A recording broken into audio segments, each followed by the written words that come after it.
amigos? Bienvenidos a un nuevo programa de ADN Buena Salud, donde vos sos el principal protagonista, con tus preguntas, con tus propuestas de tema, que nos dejás siempre al número que aparece en pantalla o a nuestras redes sociales.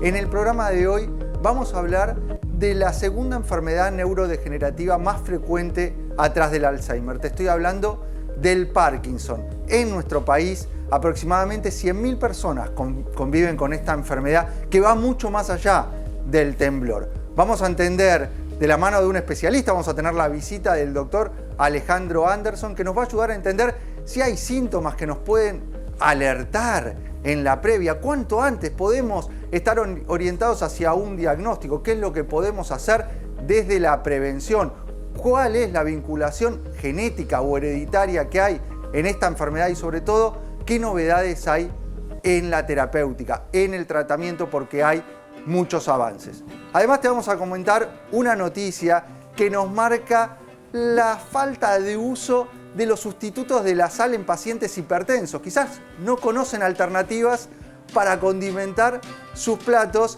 y nuevo trabajo, nuevos datos nos marcan que ahí tenemos una deficiencia y que necesitamos comunicar más para el cuidado de la tensión arterial, que es uno de los principales factores de riesgo. Pero quiero ir ya a saludar a nuestro equipo, lo vamos a hacer con fuerte aplauso. ¿Cómo anda el panel de ADN Buena Salud? Doctor Gabriel Knappman, nefrólogo cardiólogo. ¿Cómo va, Milton? La verdad que muy contento porque realmente hoy vamos a ver un catedrático, acá el doctor Anderson, me encanta todas las novedades que refleja. Y ¿sabés qué? Hace poco tuve un paciente que tenía enfermedad renal y también tenía enfermedad cardiovascular. Y eso tiene un nombre. ¿Cuál es el nombre? El síndrome cardiorrenal. Entonces vamos a hablar cuando con el corazón y los riñones pueden llegar a tener una enfermedad que los conecta. Y que realmente es un manejo muy artesanal y que hay que tener muchos cuidados para que eso no se desbarajuste, que es lamentablemente cuando un paciente requiere internación por esta causa. Muy bien, nos quedamos para entender de esta combinación y cómo se relacionan tanto el corazón con los riñones. Nutri, Delphi Zimmerman, ¿cómo va? Anda? Bien, contenta de estar una mañana más con ustedes. ¿Hubo gimnasia? No hubo gimnasia, hubo me quedé un poco dormida. Hoy me quedé un poco dormida, pero hice 25 minutos de un cortito de HIIT. ¿No puede pasar la mañana sin zona hacer media, algo de movimiento? No, zona media y aeróbico fue para lo único que me dio. Bueno, aprovechaste los 25 minutos. De los 25 minutos. Lo pongo, ya sé que voy a tardar eso, porque lo pongo como en una aplicación que me dice 20 días de descanso, 20 días de descanso, entonces ya sé que voy a tardar 25 minutos, no falla. Y eso te levanta el ánimo, eso el humor, y el mate. te cambia. Eso y el mate es lo único que necesito por un tiempo, después los huevos. Muy bien, Delphi. ¿Cuál es tu tema? Vuelve Delphi Chef. Hace mucho tiempo no hacemos una receta. Y voy a tener una receta que le va a gustar a grandes, pero también está muy buena para chicos. Porque son esas típicas cookies con chips de chocolate que sé que gustan, que muchas veces llevamos para compartir en el trabajo, pero vamos a hacer la versión saludable con mucha fuente de proteína, con mucha fuente de fibra, y vamos a hacer reemplazos de la típica grasa saturada por grasas también con otros aportes más saludables. ¿Es fácil hacer este tipo de recetas? Es un toque, van a hacerlo comido, necesitamos 5 o 6 ingredientes y súper fácil. Muy bien, bueno, vamos a cocinar en el programa de hoy. Y a tu lado, otra Nutri, colega. La licenciada Sofía Barbagelata, ¿cómo estás? Bueno, bien, gracias por invitarme hoy al programa. Felicitaciones también nuevamente por el Martín Fierro. Bueno, en este caso yo, nutricionista clínica, vamos a ir encaminando temas clínicos vinculados a las cefaleas, las migrañas, que tanto hay una alta incidencia acá en nuestro país y en el mundo. Y creo que también como nutricionistas el hecho de vincular, ya que van a hablar del Parkinson, un poco también al intestino con el cerebro, ¿no? Nos hace una referencia de empezar a conectar este eje y apuntarlo también a la terapéutica. Como hoy en día estamos aprendiendo que casi todo se termina conectando a nivel intestinal. Sí. Ese eje cada vez está más prevalente en los distintos trabajos, en la distinta información que nosotros recibimos, puntualizando sobre todo en lo que es la microbiota. Totalmente. Sí, como ese eje puntualmente es el órgano más conectado con el cerebro. Y cómo se vincula con los dolores de cabeza, o sea, ese dolor de cabeza, esa cefalea, la migraña, probablemente esté vinculado a alguna intolerancia alimentaria y lo vamos a conocer en el programa de hoy. Pero hablando de cerebro, hay que pensar y nuestras neuronas se tienen que movilizar y para eso están los ejercicios de pensamiento lateral de cada mañana. A ver, el ejercicio del día de hoy para movilizar nuestras neuronas. El hombre con un perico en la cabeza mide 2 metros, 200 centímetros. Ahora, si el perico está abajo, desde la cabeza del perico hasta la cabeza del hombre hay 170 centímetros, 1,70 m. ¿Cuánto mide el perico? Es la pregunta. Y no va a ser 30. Delphi, ya estamos muertos. Ojalá Sofía Pará, lo sabe se de la agarró por vida. sorpresa esto, Él pará. sabe que nosotros con las matemáticas No, mentales... pero matemática sería 30. O sea, si vos tenés 170 de distancia. Sí. Ah, no, Pará, mentira, no. pensó la Nutri, me parece que lo sacó. Ya 30. está. 30. Vio la No, son imagen. 30 y 30. No, no lo sacó. No. Dije que lo sacó, 30. pero no 30 lo sacó. de la solo. No, pero es 30 chicos. O La sea, diferencia, hay 30, sí, tienen razón. 30. Ahora, ¿cuánto mide el perico? No es 30. no es No. 30, no es 60. No, no es 60. No es 60. La diferencia Sofía, por favor. Para, es para, 30. 170. Y si ustedes ven, hay una parte del hombre que no está medida ahí también. Claro, Claro. eso es lo que sí. Los mismos 30 que los que está ahí en la cabeza del perico, ¿cierto? Ah. O sea, sería entre los dos hay 30. Entre el hombre y el perico. Claro. Sí. Hay 30 entre los dos, entonces es la mitad. El perico 15. mide 15. Menos, claro. ¿Entienden? No, eso no lo entendí. No, ya ¿No lo está. entendiste? Claro, Hay claro. 15 centímetros del perico, Por- mide por la 15 parte de centímetros. abajo. La parte de abajo tiene 30 entre los dos. Entre Son los dos dos. personas, se divide Estamos dormidos. y entonces 15 centímetros es el perico. Ay, yo estoy para que Milton vuelva a sabe que marca. nos marca, No, estoy sí. para que vuelva a marca con los 15 pensamientos centímetros. laterales. 15 centímetros. Muy bien, Vamos muy ya, vamos con el informe entonces de Parkinson, que es el tema del día de hoy. La enfermedad de Parkinson es un trastorno neurodegenerativo crónico que afecta al movimiento y la coordinación. Se caracteriza por la muerte de las células nerviosas en una parte del cerebro llamada sustancia negra, lo que lleva a una disminución de la producción de dopamina, un neurotransmisor esencial para el control del movimiento. Los síntomas que provoca son temblores, rigidez, bradicinesia, problemas de equilibrio y cambios en la marcha. El tratamiento de esta enfermedad puede ser mediante terapia física u ocupacional, medicamentos y, en algunos casos, cirugía. La enfermedad de Parkinson requiere un enfoque integral para su tratamiento. Aunque no existe una cura, los medicamentos y las terapias pueden ayudar a controlar los síntomas y mejorar la calidad de vida de los pacientes. Para tratar este tema contamos con la visita del doctor Alejandro Anderson, médico neurólogo, director del INBA, Instituto Neurológico de Buenos Aires. Muchas gracias, Ale, por estar acá. Gracias por invitarme. Ya uno más de la casa de ADN Buena Salud.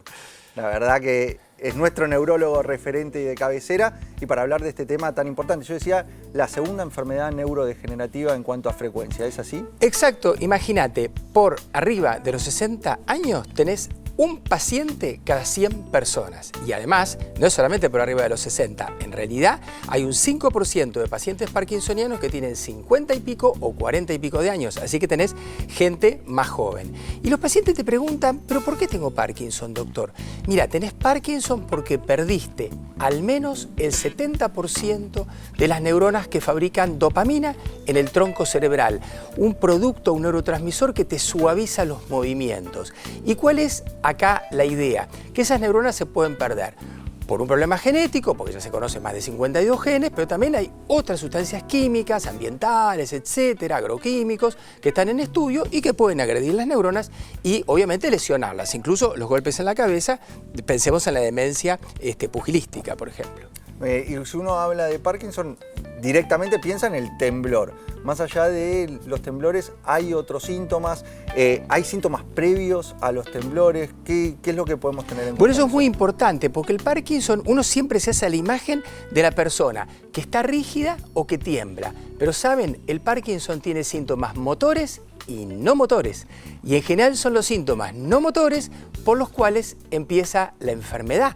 Y uno los puede llegar a notar 5 a 10 años antes. El paciente se pone inquieto para dormir, tiene muchas pesadillas, pierde el olfato, a veces el ánimo les baja el ánimo y los tratan como pacientes con depresión. A veces te aumenta la lubricación de la piel, se te pone el cutis seborreico. O sea, hay un montón de manifestaciones corporales extra lo que conocemos típico, que es lo motor. En el Alzheimer hemos visto en últimos trabajos que cada vez se está adelantando a partir de la tecnología de imágenes y demás, quizás la posibilidad de adelantar muchos años el diagnóstico. En el Parkinson, además de los síntomas, ¿hay algo que nos pueda ayudar a predecir el riesgo? En las enfermedades neurodegenerativas, para lograr un buen resultado, el tratamiento no solo tiene que ser precoz, sino, te diría, antes que lo notes. Y lo que se está diciendo del Parkinson, se está diciendo, perdón, del Alzheimer, ahora se está diciendo del Parkinson. Vos detectás que esa persona puede desarrollar Parkinson, tenés estudios y vas a tener biomarcadores de la alfa-sinucleína que te lo van a indicar y vas a tener seguramente anticuerpos monoclonales o moléculas pequeñas para evitar el problema del mal plegamiento de la alfa-sinucleína, que es la que finalmente lesiona las neuronas, al menos en los casos genéticos. Ahí hablaste de lo genético. ¿Es una enfermedad puramente hereditaria el Parkinson o se desarrolla de nuevo? No, no puramente. Vos sabés que cuando yo hacía la residencia, o sea, en la prehistoria, hablábamos de un 2% de pacientes genéticos, ¿no? Y el resto no eran genéticos, pero era ya las cifras de más del 10%. Y cada vez hay más genes. Ya la verdad que se conocen 52. Entonces tenés Parkinson hereditario y Parkinson que depende de cuestiones ambientales, desde lo químico hasta lo traumático, que son lo que decíamos recién, los golpes en la cabeza. Le voy a dar lugar al equipo que se sume con preguntas. El doctor Gabriel Lappmann tiene una pregunta para vos. Un gusto, Ale, la verdad que un placer escucharte. Bueno, uno conoce quizás el Parkinson como médico, pero el caso paradigmático es Michael Fox, ¿no? De Volver al Futuro, que obviamente hace mucho tiempo que viene batallando con esta enfermedad. Lo que quisiera saber es qué estudios tendríamos que hacer a los pacientes para hacer el diagnóstico, más allá de la clínica si hay, y después qué nuevas investigaciones en base a todas estas fundaciones que, por ejemplo, Michael Fox hizo, que viene a futuro, ¿no? Para todos estos pacientes que uno los ve y les afecta muchísimo la calidad de vida. Mira, Gabriel, hay toda una serie de secuencia en los tratamientos según el grado de evolución del paciente, el grado de intensidad y el tiempo. Y también cambió un poco el tema diagnóstico. Es cierto que el examen físico es fundamental, ver esa rigidez, ver ese temblor, esa actitud como una postura como de esquiador, el arrastrar los pies o el quedarse como pegado al piso. Pero también hay estudios que te muestran si tenés menos dopamina en el tronco cerebral. Hay resonancias magnéticas de alta resolución, de 3 Tesla, que uno la pide con un software que se llama Nigrosoma, pero también hay un estudio, un SPECT, digamos una especie de centellograma, que se llama DaTscan, que también te lo certifica. Y está bueno esto de documentar el diagnóstico, porque a veces los pacientes, cuando tienen formas muy limítrofes, empiezan como a deambular de consultorio en consultorio, no estando seguros si es, si no es. Y con esto lo documentás y ya tenés el diagnóstico. Ahora, ¿es leve? A ver, tenés tratamientos que van desde lo neuroprotector hasta tratamientos muy activos. El gol estándar es reemplazar la dopamina que no tenés, entonces tomás levodopa, pero eso de entrada en general no lo usás porque te crea acostumbramiento. Ustedes piensen que un paciente con Parkinson, en general los primeros 5 años andan fantásticamente bien, pero después ya tenés los pacientes que están por superar los 10 años de evolución y es más difícil ajustar el resultado. O sea, los pacientes empiezan a oscilar entre Parkinson y que no solo les mejoramos los movimientos, sino que se los exageramos. Y eso se llama discinesias. Y no podemos tenerlos oscilando. Entonces vas buscando medicación. Entonces tenés muchas opciones, tenés incluso opciones de bombas que te suministran una especie de levodopa de manera más constante. Hay fármacos que van a venir. Y cuando hablamos de Michael Fox, estamos hablando de productos que ya te reemplazan los fármacos. ¿Por qué? Porque cuando te quedan muy poquititas neuronas en el tronco cerebral, vos no podés darle un suplemento o levodopa a esas poquitas que quedan para que hagan el trabajo de todas las que no están, porque no alcanzan. Entonces lo reemplazás por un cable y eso se llama dispositivo implantable, traducidos como un marcapasos. acá está el paquete de pilas, está el cable, pero en lugar de ir al corazón, va al cerebro. Es como un marcapasos para los núcleos grises y da muy buen resultado. Yo incluso tengo varios pacientes con el dispositivo implantable, se hace también acá en Argentina, y la verdad que es una muy buena ¿Eso es lo que se salida. conoce como estimulación profunda? Sí, sí, sí, exactamente. Hay algunos videos que circulan o que se ven en redes de pacientes con Parkinson con una carga sintomática muy importante, con mucho temblor, que después de utilizar un inhalador frena totalmente y vos lo ves que está prácticamente normal. ¿Eso es así? Y realmente sí, en un principio el cambio es muy brusco y muy interesante. Yo, el primer paciente que tuve para implantar, yo lo tengo patente, porque vino literalmente en silla de ruedas de un lugar, de una localidad de Santa Fe, se colocó el equipo y yo asistí la operación porque es muy interesante, mucha neurofisiología hay muchos bioingenieros, no solamente está el neurocirujano, y el paciente tuvo un resultado fantástico. Después caminaba, no te voy a decir que corre la maratón de Buenos Aires, pero el paciente caminaba, estaba feliz. Pero no solamente hay técnicas de estimulación profunda, que es esto que estamos contando, sino que también hay técnicas de estimulación magnética transcraneana, TMS, que activa circuitos cerebrales. Y si bien no tiene un resultado definitivo, los pacientes mejoran y hacen cada tanto series como para estimular las vías, las redes neuronales que están vinculadas al movimiento. Así que hay muchas alternativas. Van a venir nuevos productos, fármacos como la foslevodopa, foscarbidopa, que se van a aplicar a través de una bomba, que todavía no están disponibles, pero en 1 o 2 años van a estar disponibles. Así que se avanza muchísimo. Hay muchos avances en ese sentido y algo, sabes que uno de los focos principales de este programa es hacer prevención. En cuanto a todo esto que venimos hablando, ¿qué lugar tiene la prevención? ¿Es una herramienta que nos ayuda a disminuir el riesgo? Si podemos anticipar el diagnóstico como estuvimos hablando. Literalmente sí. La verdad es que uno está acostumbrado a hablar de prevención cuando estás con la cosa cardiovascular, ¿no? El colesterol, bueno, la presión, todo lo que sabemos. Pero está demostrado, primero, tomar café disminuye la incidencia de Parkinson. Té verde disminuye la incidencia de Parkinson. Curiosamente, el tabaquismo, que no lo recomendamos, pero disminuye la incidencia de Parkinson. Hay discusiones, resultados ambiguos sobre el alcohol, que tampoco lo recomendamos, pero bueno, está en la lista. Sí mejora mucho la expectativa, la actividad física, aeróbica, de coordinación, de equilibrio y de fuerza, y eso sí está demostrado también, el utilizar productos que tengan actividad antioxidante, el omega 3, todo ese tipo de productos está demostrado que, si tenés un Parkinson inicial, te lentifica la evolución de la enfermedad.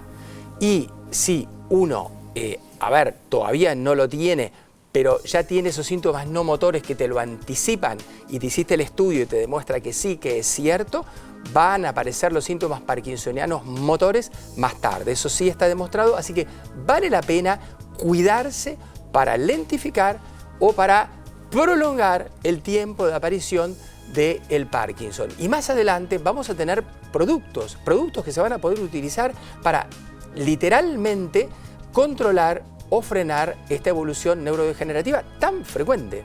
Muchas gracias, doctor Alejandro Anderson, médico neurólogo, director del INBA, Instituto Neurológico de Buenos Aires. Y ustedes son los principales protagonistas de ADN Buena Salud, con sus preguntas, con sus consultas que nos dejan en el número que aparece en pantalla. A ver si sale tu pregunta. El sistema la va seleccionando y aparece, nos dice, todo me cae mal. Directamente, todo me cae mal. ¿Qué puede ser?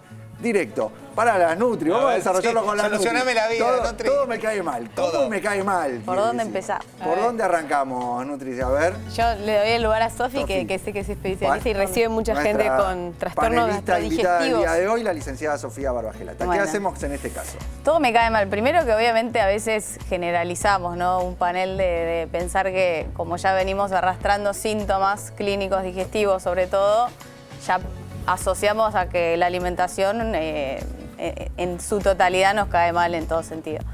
Pero la realidad es que obviamente desde lo terapéutico como nutricionistas siempre apuntamos a hacer un proceso en el cual empezamos a primero barrer ciertos alimentos a los cuales sabemos que para toda la población hacen mal, ¿no? Como ya sabemos los ultraprocesados, el alcohol, los azúcares, las harinas, etcétera.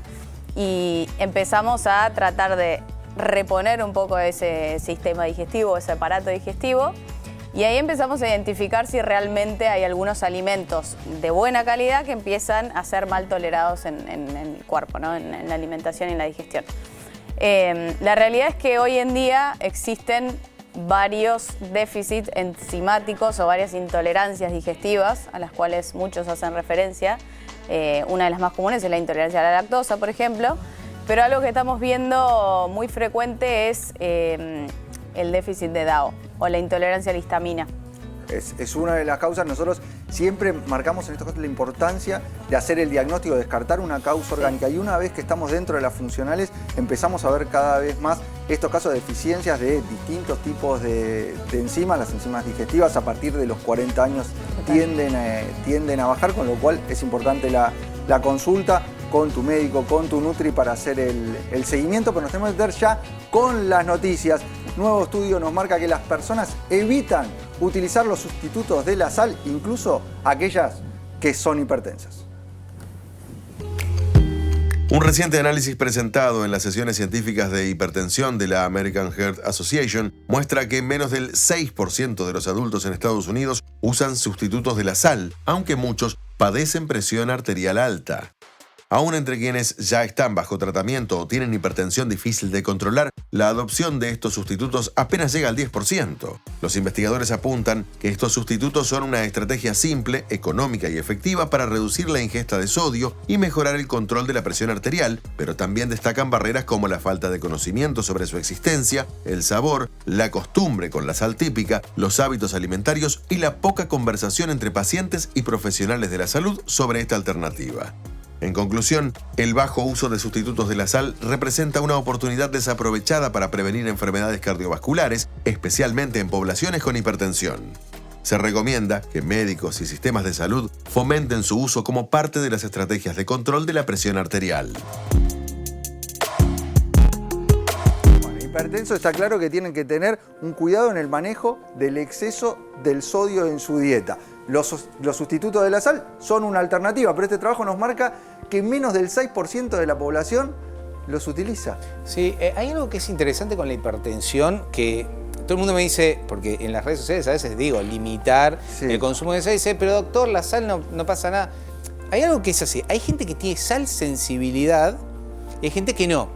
Pero no podemos diferenciar quién es sal sensible, o sea, hipertenso por exceso de sodio y quién no lo es. No lo podemos hacer porque tendríamos que tenerlo internado como 48 horas a la persona, hacer pruebas de sal. Eso se experimenta. Entonces se asumió que una gran cantidad de hipertensos tiene este problema con la sal y por eso hacemos la restricción de sal. Ahora bien, cuando tenemos que restringir la sal, tenemos que utilizar otros condimentos.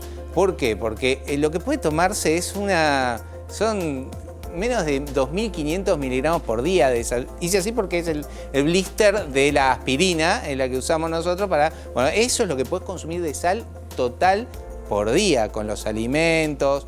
Imagínate los ultraprocesados que están llenos de sal. O sea, la dieta DASH, esa dieta baja en sodio, te pone un límite o te aconseja un límite de estos 2 gramos diarios de sal. Exactamente, 2 gramos diarios de sal y más potasio.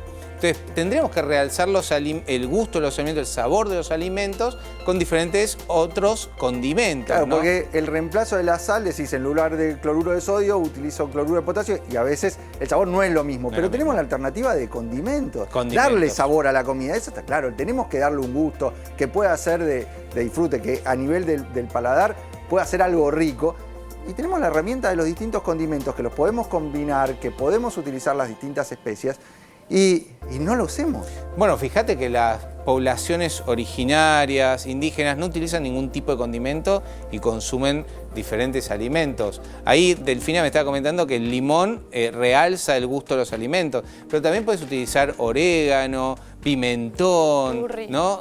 Curry. Bueno, hay un montón de condimentos que no elevan la presión arterial e incluso, por ejemplo, hay algunos que disminuyen la presión arterial y pueden ayudarte muchísimo con efectos vasodilatadores. Así que si sos hipertenso, deberías seguir una dieta DASH, limitar el consumo de cloruro de sodio y obviamente ultraprocesados. Y obviamente hacer ejercicio, si tenés indicada medicación, cumplir la medicación, de esa manera se regular. Vos siempre lo marcás esto, el estilo de vida es un factor fundamental que incluso nos ayuda a descender los niveles de tensión arterial. Y obviamente si además del estilo de vida requerís esa medicación, es fundamental que la respetes y sigas los consejos y las pautas de tu médico. Tenemos que hacer un breve corte, pero cuando volvemos el doctor Lapman nos va a estar hablando de la relación que existe entre el corazón y los riñones, sobre todo cuando entran en crisis. Delphi, nuestra Nutri, nos va a ayudar a preparar unas cookies proteicas, pero además ricas y fáciles de hacer. Con 5 ingredientes lo vamos a resolver en el estudio. Y la licenciada Sofía Barba Gelata nos va a hablar de la relación de los dolores de cabeza y migrañas con los alimentos, con las intolerancias alimentarias. Quédate que enseguida volvemos con más ADN Buena Salud.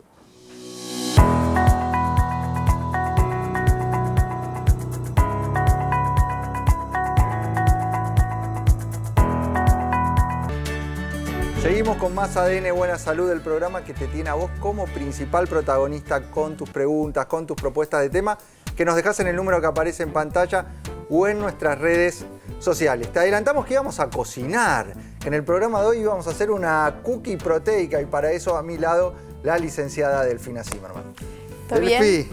Bueno. ¿Qué nos trajiste? Primero veo acá en la mesa ya una cookie. ¿Esta la hiciste vos? No, esta es lo que vamos a intentar reemplazar.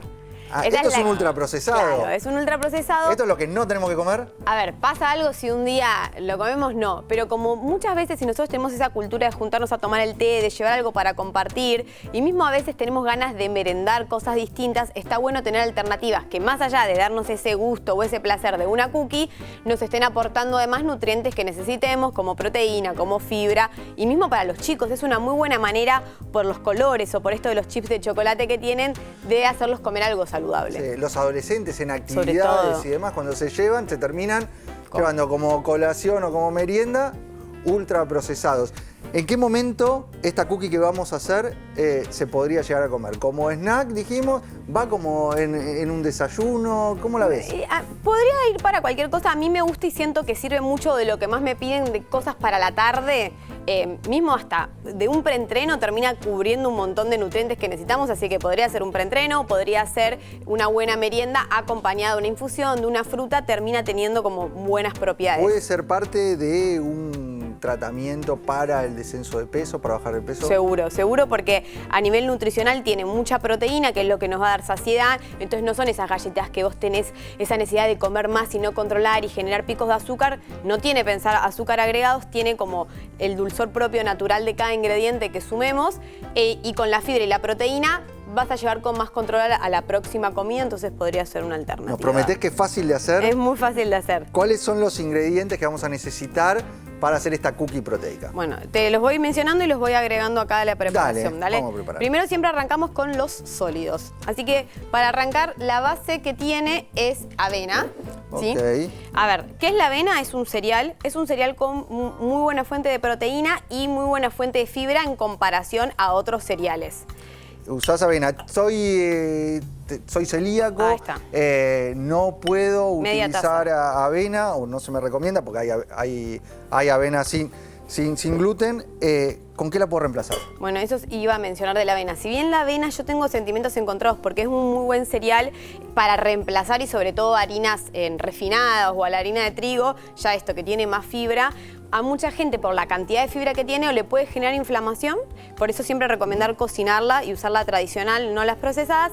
Y si bien la avena no tiene directamente gluten, se considera no apta para personas celíacas o con intolerancia porque está contaminado. Entonces, en ese caso, o buscar alguna avena que tenga el sello, puede ser una opción, o la otra lo podemos reemplazar por ejemplo, harina de quinoa pop o harina de arroz para hacerle la base, digamos, de la harina. O sea, puede ser reemplazado y si utilizas avena, fíjate entonces eso que tenga el sello de sin gluten. Exacto. Muy bien, vamos, Bien, seguimos. bien. Ya tenemos Ahora, la avena, sólido. ¿Qué más? El otro sólido que vamos a usar, y acá está muy bueno porque nos va a servir de dos cosas. Primero va a ser nuestro aporte de proteína, va a estar dado totalmente por el AMPK Protein, que es proteína en polvo, pero a base de proteína de arveja. Entonces sí tiene mejor tolerancia para toda la gente que la lactosa no la tolera bien o le genera distensión. tiene más rápida absorción, que esto te digo, es un buen preentreno porque no va a tener tanta molestia de la intolerancia y además esta proteína es apta para vegano, la receta no, pero te voy a dar los reemplazos para poder hacerlo. Muy bien, o sea, es apta para vegano, cae mejor, es de origen vegetal y uno lo que ve en esta proteína, y por eso también nosotros remarcamos cuando utilizamos la proteína elegir a MPK, además tiene otros activos, otros componentes, que son los minerales quelatados, que son claves como cofactores metabólicos. Entonces tiende a ser una proteína muy completa, además de caer bien, y el sabor. El sabor que es de origen natural. No sé cuál elegiste. Bueno, vainilla, en este caso yo elegí vainilla porque como después le voy a poner chips de chocolate, a mí vainilla con chips me parece que queda bien. Pero lo bueno, y van a ver cuando hacemos recetas con MPK, que no utilizo endulzantes aparte.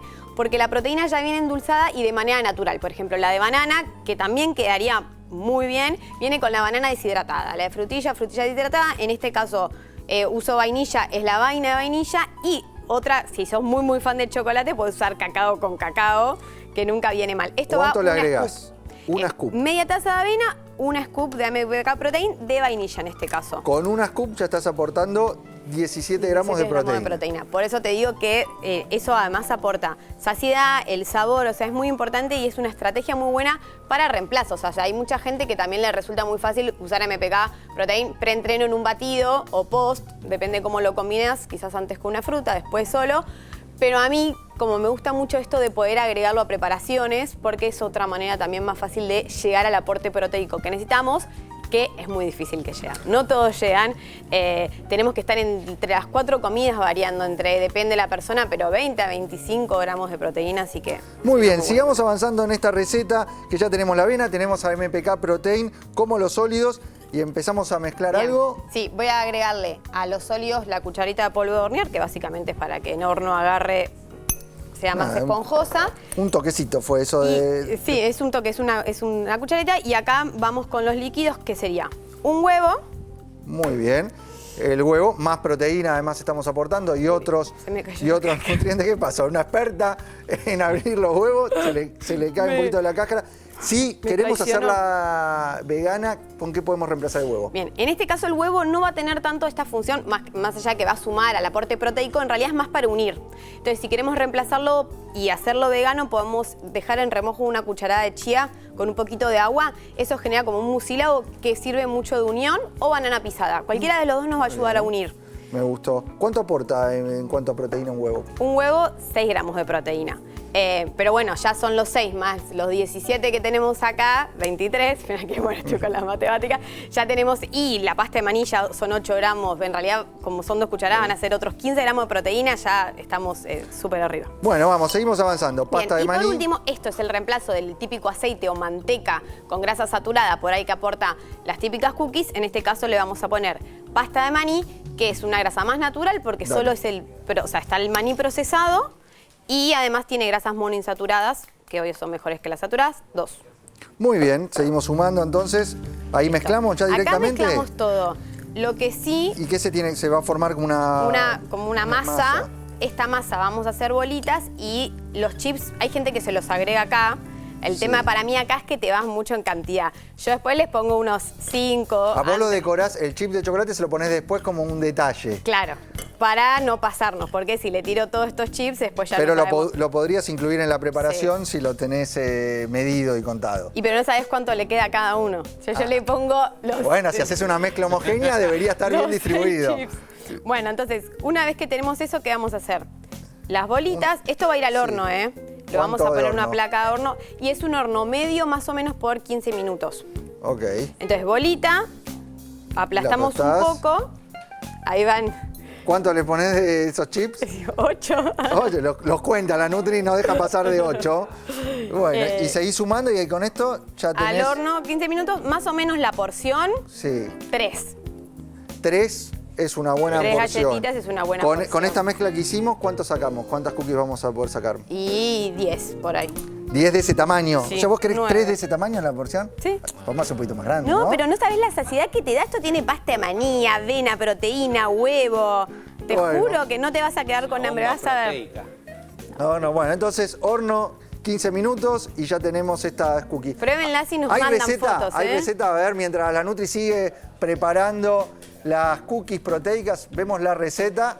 Vemos los ingredientes de estas cookies proteicas que nos propone Delphi Zimmerman. Un huevo, 2 cucharadas de pasta de maní, media taza de avena, 1 cucharadita de polvo de hornear, un puñado de chips de chocolate y un scoop de AMPK Protein sabor vainilla. Bueno, ahí tenés la receta, fácil de hacer, 15 minutos de horno y salís con esta alternativa de cookies proteicas, ricas, fáciles, muy buenas. Después la vamos a probar. No, que detrás de cámara se comen todo y esto está crudo, tiene huevo crudo, por favor, no salmonela. No, hay que mandarlas al horno, 15 minutos de horno y después mándenla al horno y después nos la traen. O la freidora de aire también. Freidora de aire Sí, también. Se hace más rápido, de hecho. Bueno, En 8 buenísimo. minutos va a quedar. Prueben y después nos cuentan. Después mándennos al número del programa si hicieron la cookie, la mandan para la sección de Delphi que te da la devolución del plato, van a quedar bien. Ahí se van a sacar el 6. Se van a sacar el 6. Bueno, vamos a hablar del dolor de cabeza y esta relación que tiene con los alimentos y para eso está nuestra Nutri también del panel y del equipo, la licenciada Sofía Vargas Gelata. Bien, bueno, qué temón, ¿no? Primero creo que está bueno destacar la diferencia un poco entre, no me voy a poner a hablar de la fisiología, pero entre migraña y una cefalea. Creo que obviamente las cefaleas es un síntoma casi, uno de los primeros síntomas más comunes a nivel poblacional o a nivel mundial. Sí, veamos la noticia que hay relacionada en cuanto a la cantidad de dolor de cabeza que padece la población. Realmente es algo que invalida mucho y que afecta a mucha gente. El 53% de los argentinos tuvo un dolor de cabeza en el último año, pero muy pocos conocen la causa. En cuanto a la migraña, más de 4 millones de argentinos conviven con esta dolencia y muchas veces van a hacer el diagnóstico, uno descarta lo vascular, descarta determinadas compresiones neuropáticas que puede haber, cervicalgias y demás, y se queda sin diagnóstico. Y hoy sabemos que hay un vínculo directo con los alimentos, con nuestro tubo digestivo. Y bueno, eso es lo que empezamos a conocer, una cantidad de casos que tienen relación. Hemos visto y acá han participado profesionales que nos hablaban que más del 85% de los casos de migraña y cefalea se pueden relacionar a los alimentos. Totalmente, sí. Creo que hoy el intestino, de esto que hablábamos al principio, es el órgano más conectado con el cerebro. Entonces, cualquier complicación que tenga nuestro tubo digestivo va a generar una mala señalización al cerebro. Y cuando hay alimentos que no se digieren bien a nivel intestinal, esos alimentos mal digeridos también generan un estado de inflamación donde el propio tubo digestivo genera histamina, que es una palabra que hoy en día se está escuchando mucho y que la produce nuestro cuerpo, pero que también la tenemos en un montón de alimentos en líneas generales, que cuando ingresa al cuerpo, el cuerpo las tiene que digerir. La histamina normalmente la relacionábamos con los procesos alérgicos, ¿no? Te utilizamos ante una alergia, probablemente te indicaron un antihistamínico. Total. Ahora sabemos, estamos puntualizando en lo que es la histamina exógena, la que viene de la alimentación. Total. Sí, alrededor del 60% de la población que tiene cefaleas o migrañas también, incluso se han estudiado que tienen déficit de DAO, justamente. Vamos a hablar de esto, vamos a repasar los alimentos, pero antes repasemos los síntomas vinculados a las migrañas, ese dolor pulsátil o intenso que puede estar acompañado con náuseas y vómitos, donde hay una sensibilidad a la luz y al sonido, por eso a veces apagar o tener una luz más tenue ayuda mucho en los casos de migrañas y cefaleas.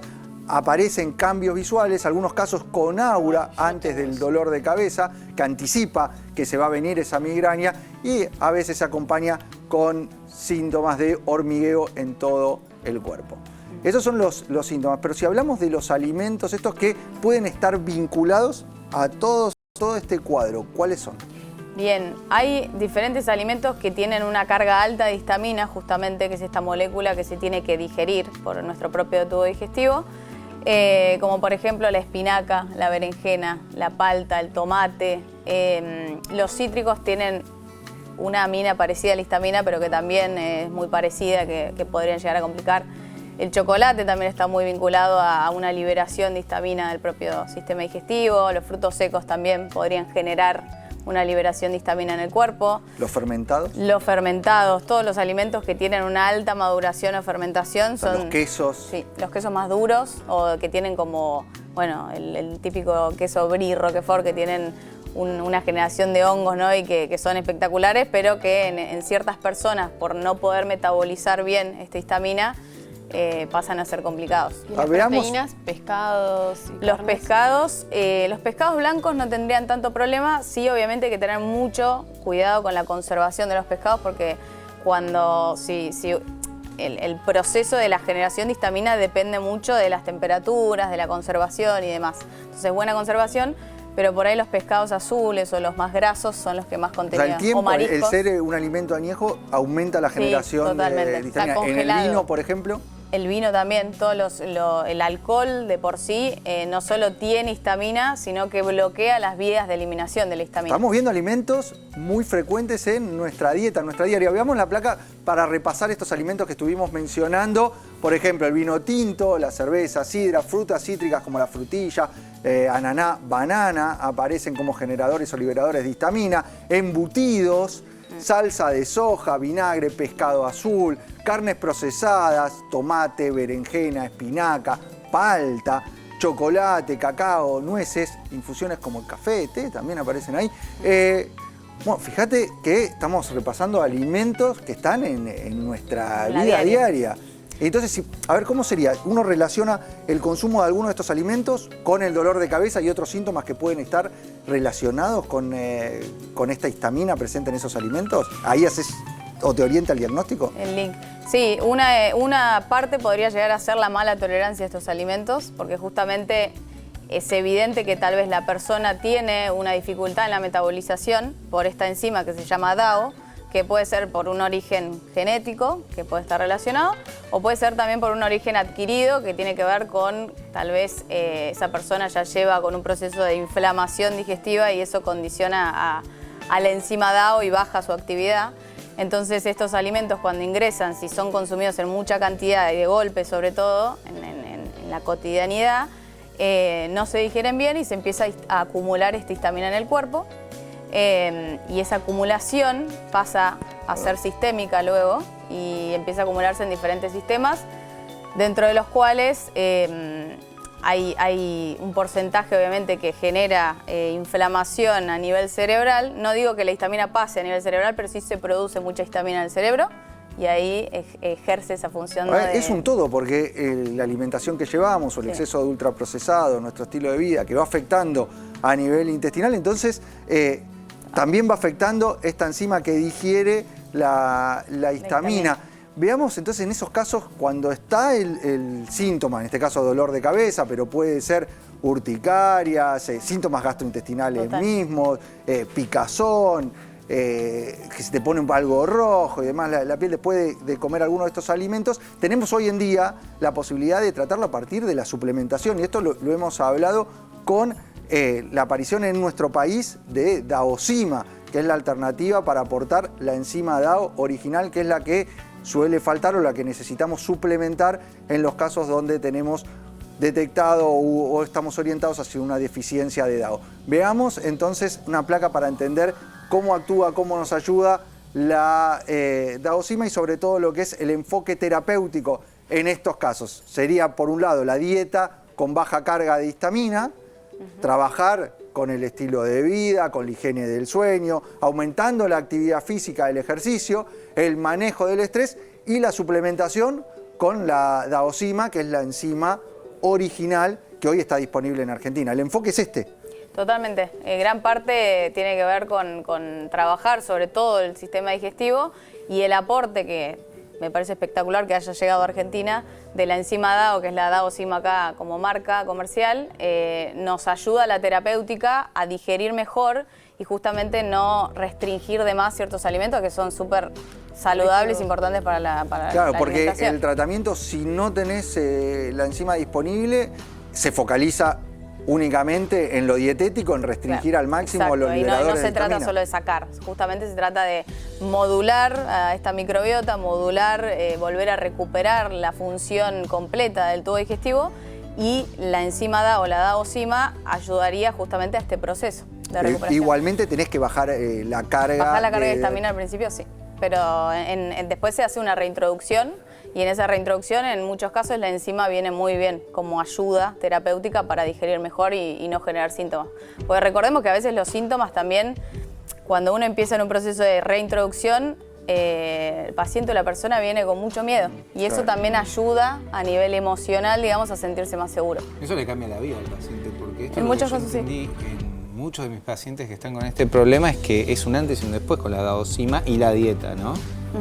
Yo siento que eso es muy interesante. Y te cambia y hay el muchos enfoque porque pacientes dando directamente vuelta. le mejorás la situación porque está deficiente, está encima o la tiene de mala calidad por todo esto que venimos hablando. Pero son pacientes, Milton, que van al neurólogo, también van al gastroenterólogo, y quizás hace una dieta con un nutricionista y empieza a comer palta, frutillas, que no comen nunca, y ahí se empieza a sentir mal, o peor. Sí. Claro, Así que es porque increíble eso. Antes, o sea, ¿te aumentó el nivel de consultas en este último tiempo respecto a esta relación o pensar en una deficiencia de edad o en Sí, histaminosis? un montón, sí.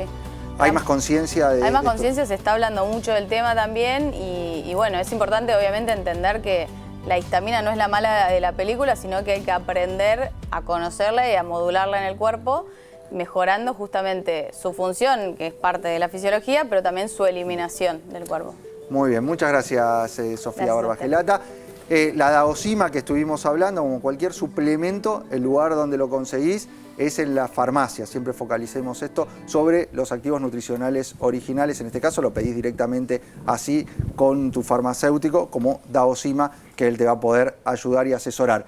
Vamos a hablar, Gaby, de esta vinculación entre el corazón y riñones. Vamos al centro del estudio a desarrollar este tema que Muy interesante, y cada vez se ve más. quiero tener tu clase, porque ¿Te quiero gusta? tener la clase del nefrólogo, doctor Gabriel Lapman. Bueno, Milton, vos sabés que esta condición es algo donde el corazón y los riñones se conectan. Para mí, en el fondo, que hago cardiología, nefrología y hipertensión, debería ser una sola especialidad. O sea, para vos debería. siempre hay una conexión entre el Sí, corazón total. y riñón. Sí, total, porque fíjate, si los riñones funcionan mal, empieza a generarse un aumento del tamaño del corazón, que tiene que latir más fuerte para poder eliminar. Y si el corazón funciona mal, que late menos, también llega menos sangre a los riñones. Entonces hay como un aumento de edemas y todo esto que nosotros vemos. Entonces es como que hay una relación amor-odio entre el riñón y el corazón. A ver, es el huevo y la gallina. ¿Por Se qué vuelve se da así. este síndrome cardiorrenal? Bueno, tenemos una placa para que la gente entienda, pero normalmente de base el paciente tiene patología como a veces se da problemas circulatorios, ¿sí? Cambios hormonales que se pueden dar. Esto es fundamental. Inflamación, estrés oxidativo y factor de riesgo cardiovascular. A ver, ¿qué es lo que veo yo? Paciente que tuvieron un infarto. El paciente tuvo un infarto, ese órgano quedó un poquito más grande y generamos un síndrome cardiorrenal porque falla el riñón. Ahora voy a mostrar los tipos. Vamos a pasar a la segunda placa, me parece. Entonces falla el corazón, ¿sí? Y eso daña el riñón porque hay menos bomba. O sea, corazón falla de forma repentina, ese es el tipo 1, típico de un infarto de miocardio. Tengo que dializarlo posterior al infarto. ¿Por qué tengo que dializar ahí? Porque la bomba no funciona muy bien. O hay una insuficiencia cardíaca que se descompensó, ese sería el tipo 1. El tipo 2, ¿sabes dónde viene? Del doctor Ronco, que es un doctor italiano, que él inventó este síndrome y lo estudiamos todos los nefrólogos. El tipo 2, el corazón sufre una insuficiencia crónica. Es el paciente, es el que más veo. Paciente con insuficiencia cardíaca crónica y se empieza a deteriorar la función del riñón. ¿Por qué? Porque eso el corazón funciona menos y el riñón es como que necesita esa sangre que llegue. Entonces hay menos. O sea, necesita caudal para filtrar. Si no le Exactamente. llega, empieza a funcionar mal. Y entonces empieza a haber un deterioro de la función renal, o sea, una insuficiencia renal secundaria a la insuficiencia cardíaca. Los riñones están medio intactos, ¿sí? O sea, acá en estos dos casos está, en este caso del tipo 2, sufre el riñón porque el corazón Porque el funciona mal. corazón. Entonces, el tipo 1 muchas veces es algo urgente, un cuadro medio catastrófico que requiere diálisis o tratamiento de sustitución. El tipo 2, nosotros tenemos riñones intactos, entonces podemos quizás con un poco de diuréticos mejorar un poquito esa función renal es muy artesanal, limitar el sodio anda muy bien. El tipo 3, fíjate que es al revés. Comienzan los riñones y esto desencadena fallos cardíacos. Y ahí es un problema porque cuando nosotros, por ejemplo, nos entra una insuficiencia renal aguda, un paciente, por ejemplo, tuvo algún problema renal, el corazón falla. El tipo 4, ese paciente tiene enfermedad renal crónica, los riñones no están intactos y eso aumenta la presión arterial, aumenta el tamaño del corazón. Tipo 4, número 5, ya es una enfermedad sistémica corazón-riñón, falla renal y falla cardíaca. Es muy interesante. Gaby, esta relación que se da corazón-riñón, vos sabés, y acá trabajamos mucho en la prevención, que Vamos es con el la foco. prevención. ¿Podemos actuar? Podemos actuar, claramente tenemos que actuar sobre los factores de riesgo, la hipertensión arterial, la diabetes tipo 2, el sedentarismo, la obesidad, el tabaquismo. Nosotros regulamos eso, es probable que no haga el paciente insuficiencia cardíaca ni insuficiencia renal. Mantener una dieta saludable, especialmente como hablamos en este programa en particular, una dieta baja en sodio, alimentos reales y realizar ejercicio regular y obviamente hacer los tratamientos médicos. Cuanto antes detectemos cualquier falla cardíaca o renal, menos va a haber complicaciones de que esto avance. El tema es cuando avanza, ya son cuadros más graves que requieren quizás otros tratamientos, así que no dudes consultar siempre a tu cardiólogo, nefrólogo, a tu cardiólogo, nefrólogo. ¿Cómo se repite siempre estos factores de riesgo? Hipertensión, diabetes, sedentarismo, obesidad, tabaquismo. Siempre hablamos de esto, lo mismo. Tratemos el tema que tratemos, que esto se centraliza ahí, es como en un la árbol, base. Milton. En las raíces están estas enfermedades controlables. Y cuando crece el fruto, están las complicaciones. Entonces nosotros, para que no lleguen esas complicaciones, tenemos que ponerle buenas raíces. Y las raíces son la prevención, la prevención y la prevención. Así cerraba siempre el doctor René Favaloro Así sus conferencias, con estas 3 palabras, prevención, prevención, prevención. Vamos a la mesa porque estamos en el cierre del programa del día de hoy. Sofi, ¿cómo te sentiste? Bien, un placer. Muy interesante también escucharlos a todos. Bueno, muchas gracias. Se fue la Voló. hora del programa. Ay, frase, hablando de prevención, quiero siempre tu mensaje, Gaby. Bueno, la que más me gusta es: el ADN es el arma, pero el estilo de vida aprieta el gatillo. Delphi. Ay, No, le estoy cierre. repitiendo el de él que me encanta, yo lo uso. ¿Lo De usás? mi filósofo Gaby. ¿El filósofo? Gaby es un gran filósofo, nos enseña, es nuestro, Bueno, muchas nuestro gracias. guía.